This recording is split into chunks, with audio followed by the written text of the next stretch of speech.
Welcome back to our Peace Through Strength podcast, brought to you by the American Security Council Foundation. I'm your host, Joy Votrobek, and with me is our senior analyst, Laurence Sanford. Nice to be here, Joy. And we have a special guest, Mr. Lee Boyland. Thank you, sir. You're welcome. Today, we will be speaking about the possibility of terrorists placing a nuclear device in one or more of our cities here in the United States. While we'll be discussing Mr. Boyland's fiction novel on this topic, he is more than qualified to talk on this topic with his degree in nuclear engineering and service in the Army as an explosives ordnance disposal officer. But there is more to that story. Larry, would you care to share more about this? Yeah, well, Lee spent 4 years in the Army in this area, but the rest of his life has been devoted to areas like medical research, disposal issues, and he's a prolific writer. He's written a number of books, and we're going to discuss a couple of them with him today. He lives here in Florida along the same county that I do, and he's here to kindly agree to talk with us. He's a member of the Military Officers Association of Cape Canaveral, which I'm also a member of, and so welcome to well, thank you for inviting me to be on your program. Welcome. A pleasure. So tell us a little bit about your first book, The Ring of Allah. Well, The Ring of Allah was written after 9/11. I was cleaning my boat, and my wife was fixing breakfast after a dawn fishing trip, and she started hollering for me to come quickly. And it was, I didn't know what it was. I thought she cut herself or something, so I jumped as fast as I could and ran into the house, and she's in the kitchen pointing at the TV, and the first tower in New York City was burning from the airplane strike. And I stood there and I said, "What happened?" She said, "They said it was an airplane that flew into the tower." Well, there'd been some small airplanes that hit buildings in the past, but this was no small airplane. You could see the impact in the glass on the tower. And I'm sitting here wondering, how in the world could this happen with professional pilots? And while we're talking, the next plane struck the other tower. And at that point, I knew for sure it was a terrorist attack. And that got me very worried. And I began to look into who Al-Qaeda was, because I had been involved in other areas and I hadn't been keeping track of the terrorists. And I started studying the activities of bin Laden. And what I discovered was that first, he was a long-range planner. He was a very bright man, very dangerous man because he's smart.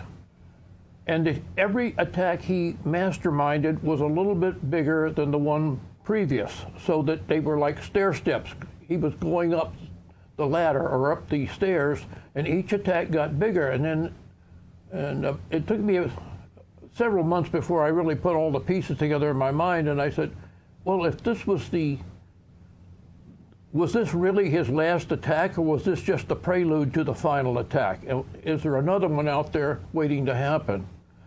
And that got me thinking, and then I started writing a book on what could the terrorists do? And how would they be able to use a nuclear type weapon to destroy one or more of our cities? And since that was what I did in the military primarily, was in the nuclear weapons program, I have a very good working knowledge of how nuclear weapons work and thermonuclear weapons work. So I got to thinking, how would I do it if I was bin Laden? That's what you have to do if you're going to write a decent story. You have to put yourself in your character's position. So I said, okay, I'm sitting here in Afghanistan or Saudi Arabia, and how would I get a nuclear device into the United States?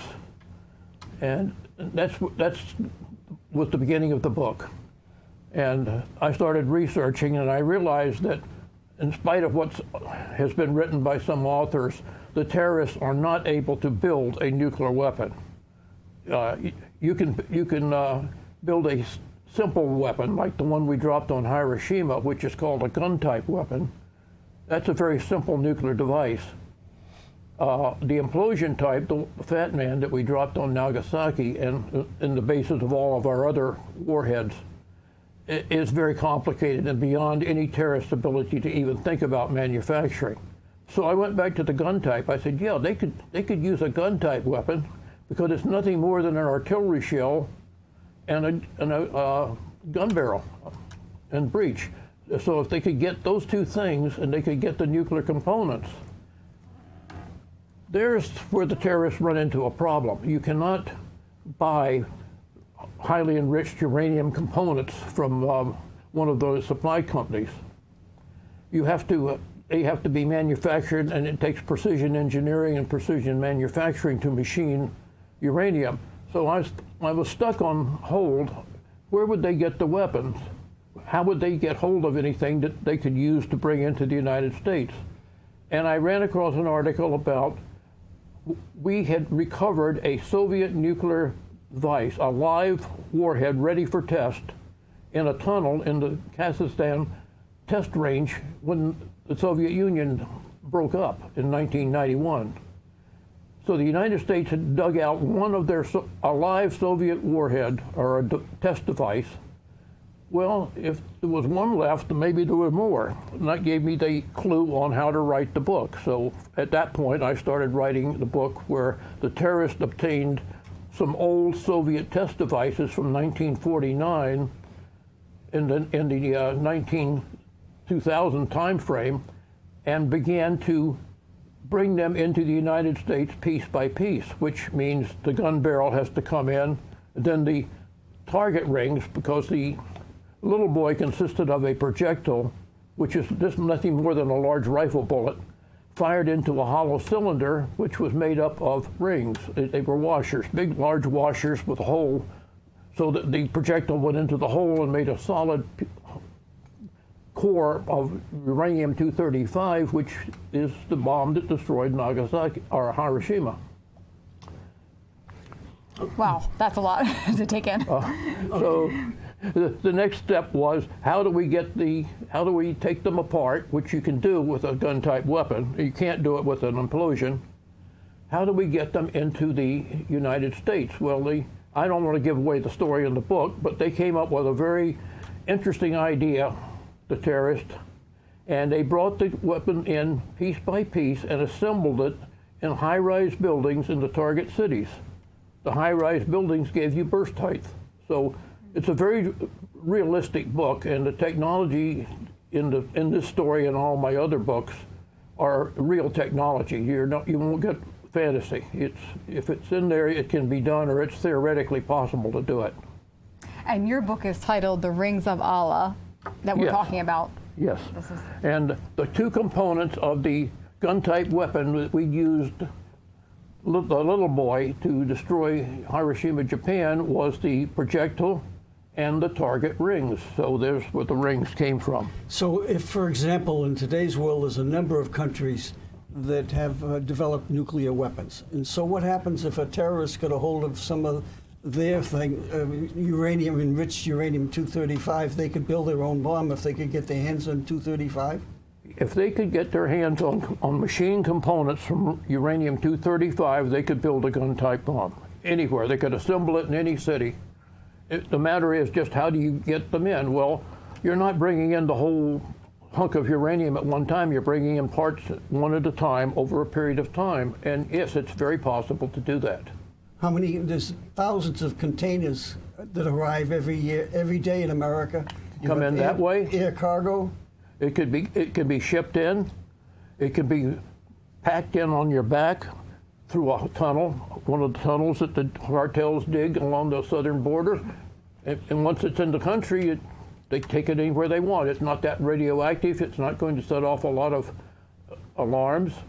U-235 is not that dangerous to handle.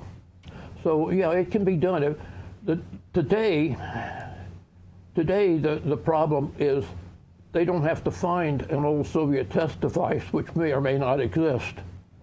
Today, North Korea, Iran could provide a terrorist with all the machine components they needed, with drawings and instructions on how to put them together, and let them bring it in piece by piece into this country.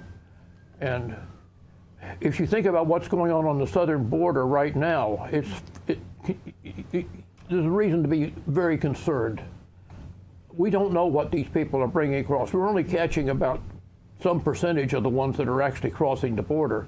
And the ones that go through the tunnels with the really good cartel operations, you're never going to see. So they could bring the components in and we'd never know it. They could do it today. And that brings my first thought when you mentioned Iran was Hezbollah, their proxies. And we know that they're very active down in South America. So is that a problem coming up through our southern border? Oh, yes. I addressed that in a later book, actually. The terrorists from the tri-border area, or the triple frontier, which is where Paraguay, Brazil, and Argentina have a little area, it's almost like a peninsula of land that sticks up between the three countries. It's about 1,000 square miles, and the terrorist camps are in there, and the drug cartel labs are in there. And every time one of the country tries to catch them, it isn't very far to the border to cross into one of the other two countries. So they just literally step across the border and they're free. And it's been going on for the last 30, 40 years, and it's getting worse down there. So yes, this is a definite threat to the United States. I think it's a clear and present danger.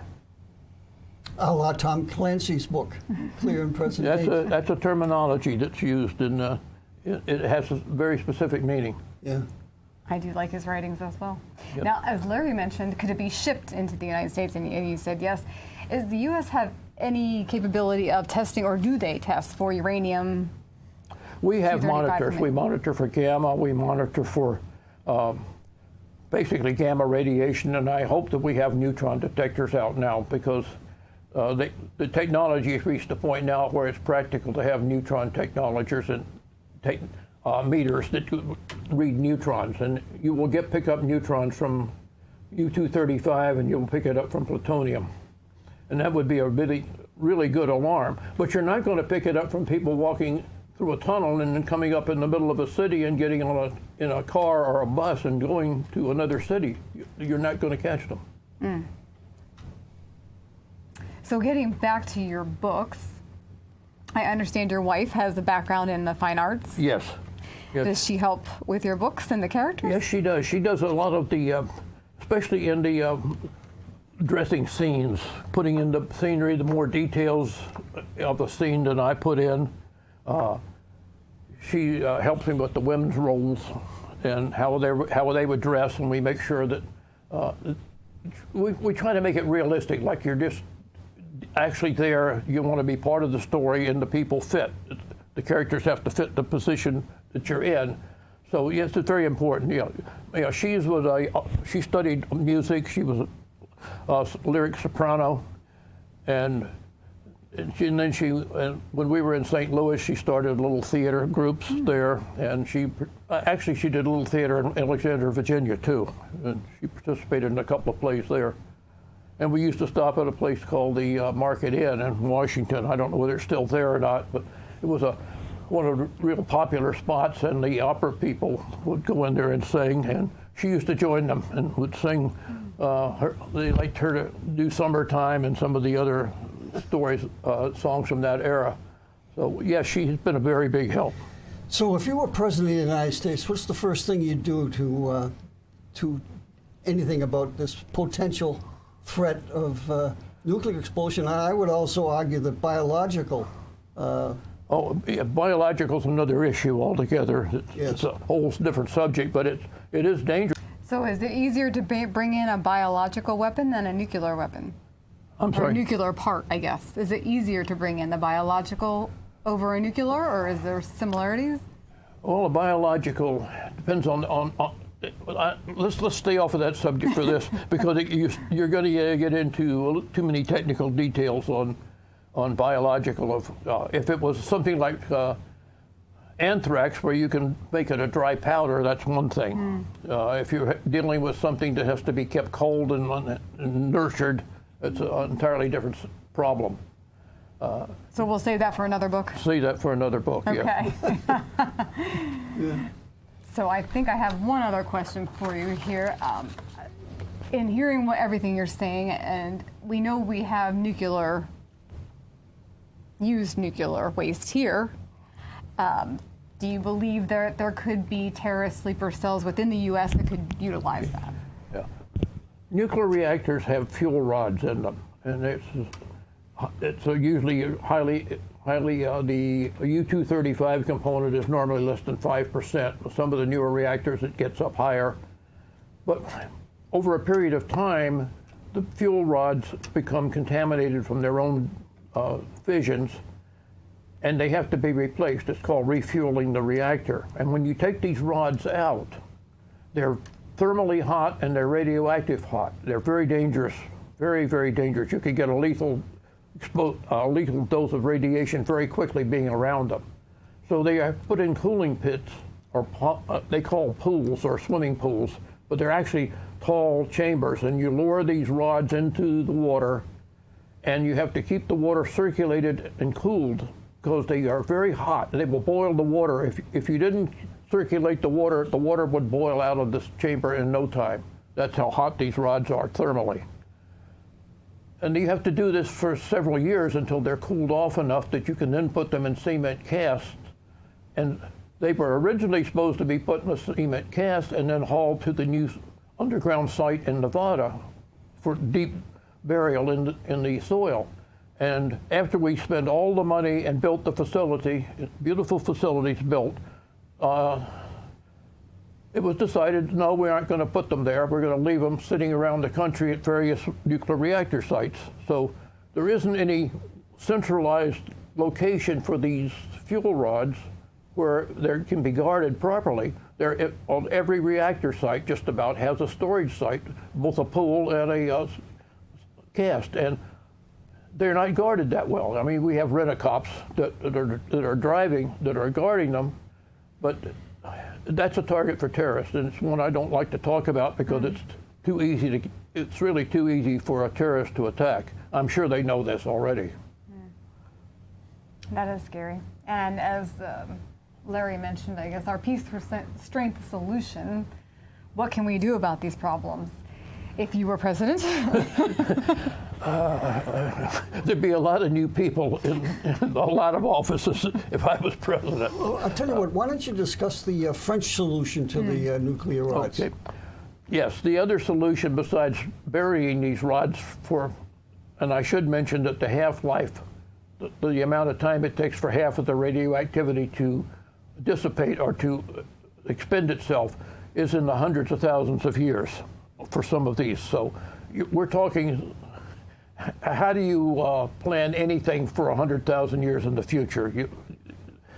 The other choice is reprocessing the fuel rods, and the French are doing that. We are not, and I don't know why. Do you know the process the French are using? No, I don't. I've looked it up, but I'm not familiar enough with it to comment on. And you also said we have an underground storage, but we're not using it. Any That's right. reasons why we're not? It was decided that some environmental groups thought that there was too big a risk that thousands of years from now this site could leak. But it's okay to leave them sitting out in the open on the ground for thousands of years. That doesn't sound safe. I cannot deal with the thinking of some of these environmental groups. They lost the technology a long time ago.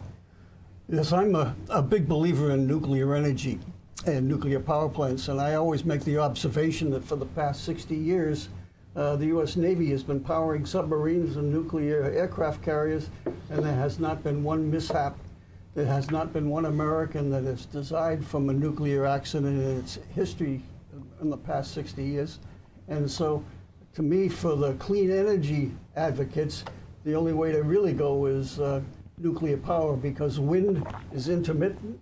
The sun sets every day, so the so-called wind energy and sun energy, solar energy, will not power the energy needs of a modern civilization. So we're facing a societal suicide by spending billions, perhaps trillions of dollars on so-called clean energy, when really the answer is nuclear. That's true, and fusion reaction is being developed, and if we ever get that developed, it's going to be a much better source than the nuclear reactor. Tell us the difference between fusion and fission.